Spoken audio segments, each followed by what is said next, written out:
लिए नेपाल के पूर्व पीएम केपी शर्मा ओली गिरफ्तार हो चुके हैं। नेपाल के पूर्व गृह मंत्री रमेश लेखक भी अरेस्ट। जेनजी आंदोलन में मौतों को लेकर कार्रवाई। केपी शर्मा ओली पर लापरवाही बरतने का आरोप लगा है। बालन शाह के पीएम बनने के बाद एक्शन जारी है। गिरफ्तारी के बाद सीपीएन की आपात बैठक हुई।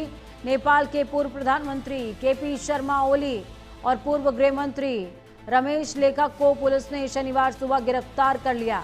ये गिरफ्तारी पिछले साल हुए जेनजी प्रोटेस्ट के बाबत हुई है। तो बालन शाह के नए प्रधानमंत्री बनने के बाद गिरफ्तारी हुई है। जब कल बालन शाह ने नए पीएम के तौर पर शपथ ली। पुलिस के मुताबिक ओली शनिवार सुबह भक्तपुर के गुंडू स्थित अपने घर से उनको पकड़ा गया है। तो वहीं रमेश लेखक को सुबह करीबन 5 बजे सूर्य विनायक से गिरफ्तार किया गया। ये कार्रवाई गृह मंत्रालय की शिकायत के बाद शुरू हुई। जांच के आधार पर की गई है। एक जांच आयोग ने सुझाव दिया था कि इन नेताओं पर लापरवाही का केस चलाया जाए। इस मामले में 10 साल तक की सजा हो सकती है। फिलहाल नेपाल में सियासी हलचल तेज हो गई है। पूर्व प्रधानमंत्री केपी शर्मा ओली की गिरफ्तारी के बाद उनकी पार्टी सीपीएन यूएमएल की अहम बैठक चल रही है। ये बैठक ललितपुर के चासल स्थित पार्टी मुख्यालय में हो रही है, जहां आगे की रणनीति पर मंथन किया जा रहा है। पार्टी के वरिष्ठ नेता, सांसद और संगठनात्मक पदाधिकारी बैठक में मौजूद हैं। इस खबर पर ज्यादा जानकारी के लिए सीधे न्यूज रूम का रुख करेंगे। श्रुति अंगद सहयोगी जुड़ी हुई हैं हमारे साथ में। श्रुति, हम सभी जानते हैं बालन शाह जिस दौरान शपथ ले रहे थे प्रधानमंत्री पद की, ये सभी को पता था कि केपी शर्मा ओली पर कुछ तो एक्शन होगा, लेकिन वो एक्शन डायरेक्ट गिरफ्तारी होगा, ये शायद किसी ने एक्सपेक्ट ना किया हो।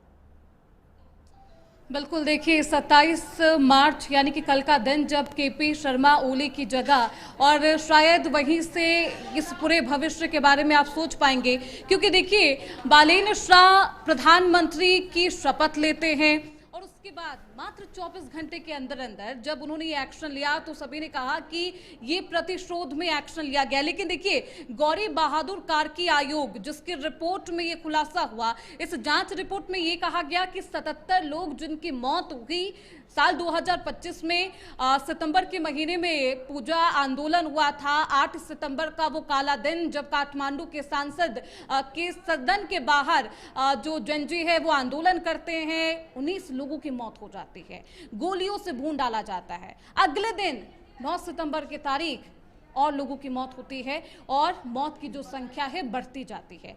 आंदोलन तेज हुआ, केपी शर्मा ओली इस्तीफा देते हैं।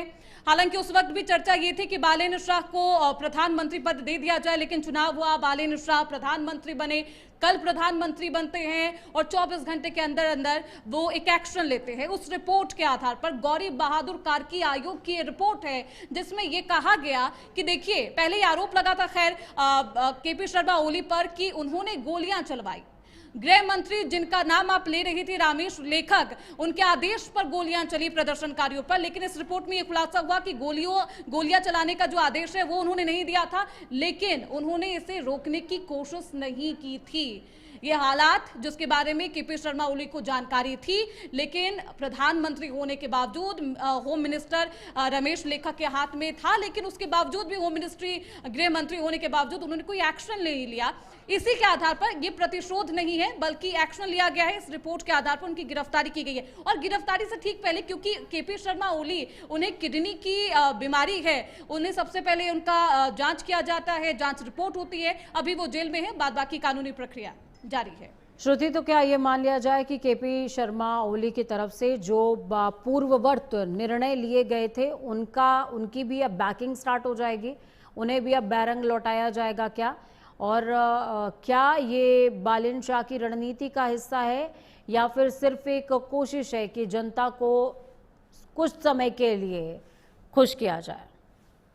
देखिए जब गिरफ्तारी हुई तो बालन शाह की तरफ से एक पोस्ट किया गया पूजा, उस पर अगर आप ध्यान देंगे तो आपको पता चलेगा उन्होंने कहा कि जो मैंने वादा किया उस वादा को निभाया है।